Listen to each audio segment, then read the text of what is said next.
یہ اللہ کے ہاں زیادہ عزت اور مقام رکھتا ہے. اور ایک مقام پر تو حضور نے یہاں تک فرما دیا کہ یہ جو ایک رات کا قیام ہے، یعنی دشمن کو روک کے رکھنا کہ وہ کسی اسلامی مملکت کے اندر داخل نہ ہو، اس ایک رات کا اجر اللہ کی نظر میں دنیا و مافیہ، یعنی جو کچھ انسان تصور کر سکتا ہے نیک عمل، ان سب سے بڑھ کر ہے. اور پھر یہ جو آنکھ رات جاگتی ہے اور جس کے جاگنے کی برکت سے پورا قوم پرسکون سوتا ہے، اس کی اللہ کے ہاں قدر و منزلت یہ ہے کہ حضور یہ فرماتے ہیں کہ 2 آنکھیں ایسی ہیں جن کے اوپر اللہ جو ہے وہ کبھی سختی نہیں فرمائے گا، اور اللہ کا کوئی عذاب اور جہنم کی وہ جو اس کا جو سیک ہے وہ تک نہیں محسوس کریں گے، اس کی گرمی جو ہے وہ تک نہیں محسوس کریں گے. اور وہ 2 کون سی آنکھیں ہیں؟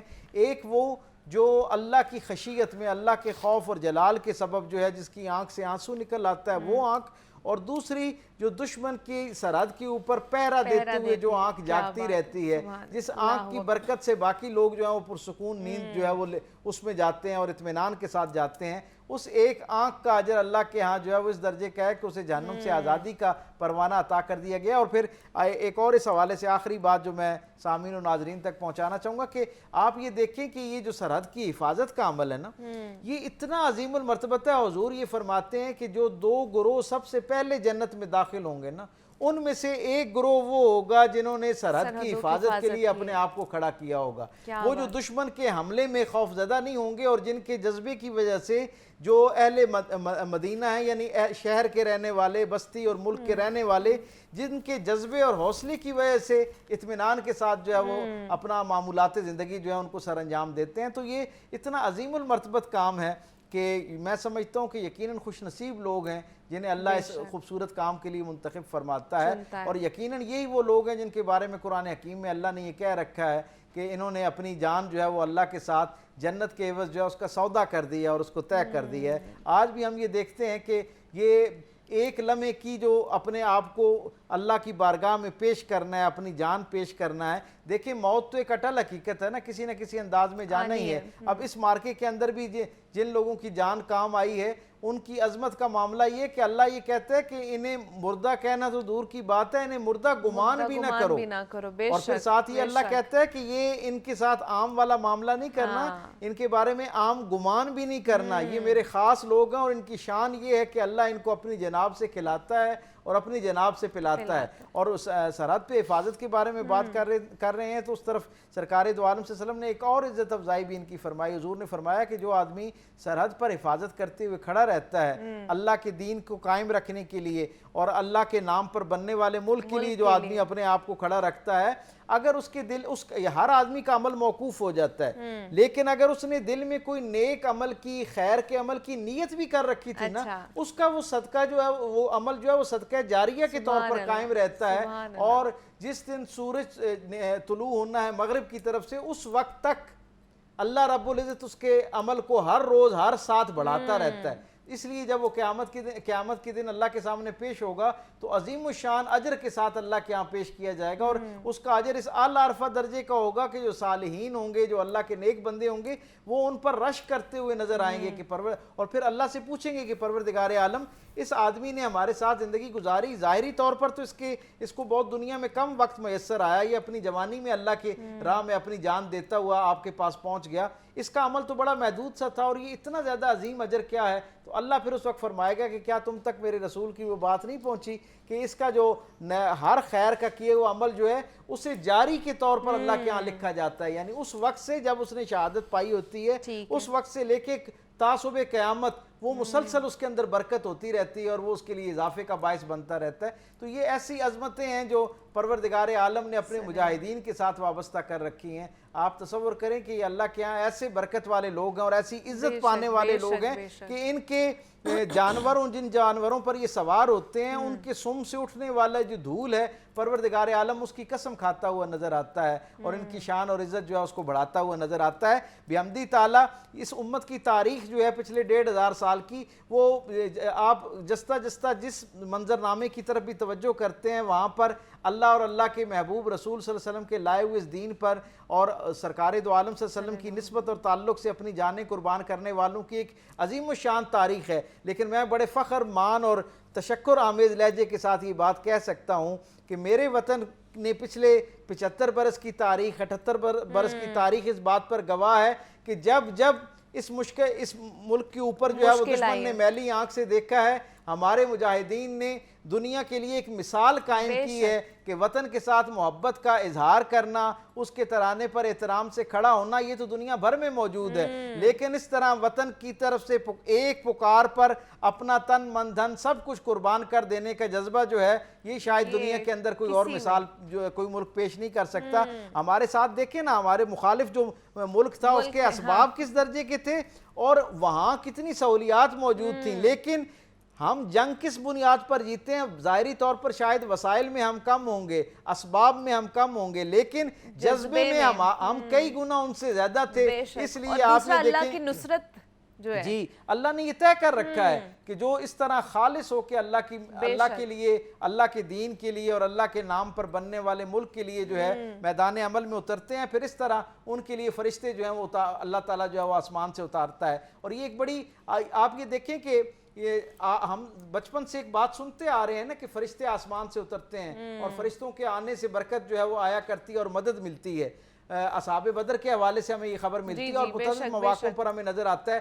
65 اور 71 کے بارے میں ہم سنتے تھے. اب میں یہ سمجھتا ہوں ہماری نوجوان نسل کے لیے اس وطن سے محبت کا ایک حوالہ اور مضبوط ہو گیا کہ اب ہم نے اپنی آنکھوں سے یہ دیکھ لیا کہ اللہ کیسے عزت عطا کرتا ہے، کہ ایک طرف جو ہے وہ سراپا عزت اور فتح جو ہے اور ایک طرف سراپا پسپائی اور شرمندگی جو ہے وہ کسی کا مقدر بنتی ہے. تو یہ مدد جب جو آتی ہے یہ صرف اس وقت آتی ہے جب وطن کی دفاع کے لیے نکلنے والے لوگ جو ہیں وہ اسی جذبے کے ساتھ نکلیں جو ریاست مدینہ کو بچانے والے لوگ جس جذبے کے ساتھ نکلے تھے. جب جذبہ اتنا خالص ہو جاتا ہے تو مدد اور نصرت اتنی غالب اور واضح ہونا شروع ہو جاتی ہے. کیا بات ہے، کیا بات ہے.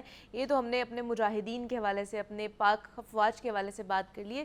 بطور شہری ہماری کیا ذمہ داریاں؟ یہ بہت اہم سوال ہے، اور جب میں مجاہدین کی بات کرتا ہوں تو یقیناً اس سے عرف عام میں مراد تو وہی ہیں جو وہاں پر موجود ہیں. لیکن آپ یہ جانتے ہیں کہ دنیا بھر کی تاریخ اس بات پر گواہ ہے کہ کوئی بھی قوم صرف فوج کی بنیاد پر، اسباب، وسائل اور ہتھیار کی بنیاد پر جو ہے وہ نہیں جیت سکتی ہے جب تک وہ قوم پیچھے نہ کھڑی ہو. اور ہم نے یہ دیکھا کہ اپنے جو جزوی اختلافات ہیں وہ اپنی جگہ پر، لیکن کیا خوبصورت منظرنامہ تھا کہ جس دن دشمن نے اعلان جنگ کیا اس دن سے لے کے آج کے لمحے تک بحمدی تعالیٰ پوری قوم اپنے رنگ، نسل، نظریات، سیاسی باقی سارے نظریات سے بالا تر ہو کے ایک قوم کے طور پر نظر آئی. اور نتیجہ اس کا کیا نکلا؟ نتیجہ اس کا یہ نکلا کہ پھر اللہ نے ہر آن وہ جو مدد کی شکل میں ایک برکت آ رہی تھی اس میں برکت ڈالنا شروع کر دی. اور پھر دنیا نے یہ دیکھا کہ ایک ظاہری طور پر ایسا ملک جس کی معیشت کے حوالے سے بہت ساری چیمیں گوئیاں ہو رہی تھیں، جس کے اندرونی اختلافات کے حوالے سے کئی باتیں ہو رہی تھیں، اللہ رب العزت نے اس کو کیسی لازوال عزت سے جو ہے وہ نوازا، ہمکنار کرایا. اور مار کے حق کی فتح کے حوالے سے اور اس کو آج سیلیبریٹ کیا جا رہا ہے، منایا جا رہا ہے، یوم تشکر آج منایا جا رہا ہے، اس حوالے سے ہم بات کر رہے تھے. ڈاکٹر پیر طارق شریف زادہ صاحب ہمارے ساتھ موجود تھے. ڈاکٹر صاحب بہت شکریہ آپ کے وقت کا. مجھے اجازت دیجیے، اپنا خیال رکھیے گا. اللہ حافظ.